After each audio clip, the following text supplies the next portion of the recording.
Tunggu sebentar. Lo pernah sadar nggak sih? Ada satu minuman di Indonesia yang harganya cuma 3.000 perak. Tapi entah kenapa bisa bikin semua masalah terasa lebih ringan. Namanya es teh manis. Bukan kopi kekinian yang harganya bisa 30.000 sekali beli. Bukan juga minuman viral yang harus antri panjang sampai keringetan cuma buat dapat 1 cup. Bukan, ini cuma es teh manis. Di gerobak pinggir jalan, harga cuma 3.000 perak. Tapi coba deh lo pikir lagi. Kenapa sih minuman semurah itu bisa jadi bagian dari hampir semua momen hidup orang Indonesia? Abis kerja seharian, capek, badan pegel semua, minum es teh. Abis drama sama orang-orang di kantor, di rumah, di mana aja, ya udah minum es teh. Lagi pusing mikirin hidup, mikirin masa depan, mikirin kenapa dompet tipis terus. Ya minum es teh dulu. Bahkan pas lo gak tahu mau ngapain, gak ada tujuan, gak ada rencana, minum es teh dulu aja. Lucunya, es teh itu gak pernah janji apa-apa. Dia gak bilang, minum aku, masalah lo selesai. Dia gak pernah sesumbar bisa bikin hidup lo berubah drastis. Dia cuma diem di gelas plastik, dingin, manis, sederhana. Tapi entah kenapa, habis minum es teh, semua terasa lebih oke. Mungkin karena manisnya pas, gak kebanyakan gula sampai bikin enek, gak juga tawar sampai hambar. Pas di lidah, pas juga di suasana hati. Mungkin karena dinginnya nyampe ke dada. Apalagi kalau lo abis kena panas terik, abis macet-macetan di jalan, abis berdiri lama nunggu sesuatu. Satu tegukan es teh dingin itu kayak ada yang nyiram rasa capek dari dalam. Atau mungkin ini yang paling masuk akal, karena 3.000 rupiah itu harga yang gak pernah bikin lo kecewa.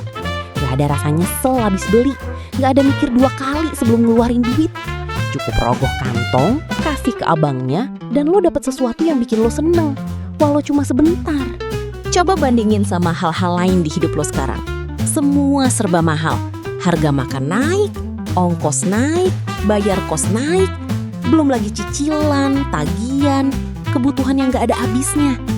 Di tengah semua itu, ada satu hal yang tetap konsisten. Tetap 3.000, tetap di gerobak yang sama. Tetap bikin lo seneng dengan cara yang sama kayak dulu. Es teh itu kayak temen lama yang gak pernah berubah, yang gak pernah minta lebih dari lo, yang selalu ada di jam berapapun lo butuh. Pagi-pagi sebelum kerja, siang bolong pas istirahat, sore abis pulang sekolah, bahkan malam-malam pas lo cuma pengen duduk sebentar di depan rumah sambil mikirin hidup. Dan mungkin itu yang bikin es teh beda dari minuman-minuman mahal yang viral bentar terus hilang. Es teh gak butuh validasi orang lain buat tetap eksis. Dia gak butuh review 5 bintang. Dia gak butuh diposting biar kelihatan keren. Dia cuma ada, konsisten, setia di setiap sudut jalan di negeri ini. Lo boleh aja lagi banyak masalah, kerjaan numpuk, orang-orang di sekitar lo bikin capek, masa depan masih buram, duit masih pas-pasan. Tapi selama masih ada gerobak es teh di pinggir jalan, selalu ada satu hal kecil yang bisa bikin lo mikir, masih oke lah hidup ini. Karena kadang yang kita butuhin bukan solusi besar yang ribet dan mahal. Bukan juga sesuatu yang harus direncanain mateng-mateng. Kadang yang kita butuhin cuma hal kecil yang pas di momen yang tepat dengan harga yang gak bikin pusing. Dan buat banyak orang Indonesia, itu namanya es teh manis. 3.000 perak, ada di mana-mana, setia dari dulu sampai sekarang. Jadi, lain kali lo ngerasa capek, pusing, atau bingung, coba deh mampir ke gerobak es teh terdekat. Bukan buat nyelesain masalah lo, tapi buat ngasih lo jeda sebentar, buat napas, buat inget lagi bahwa hidup gak harus selalu ribet. Kalau video ini relate sama hidup lo, jangan lupa like. Dan yuk subscribe, biar lo gak ketinggalan cerita-cerita sederhana lainnya kayak gini.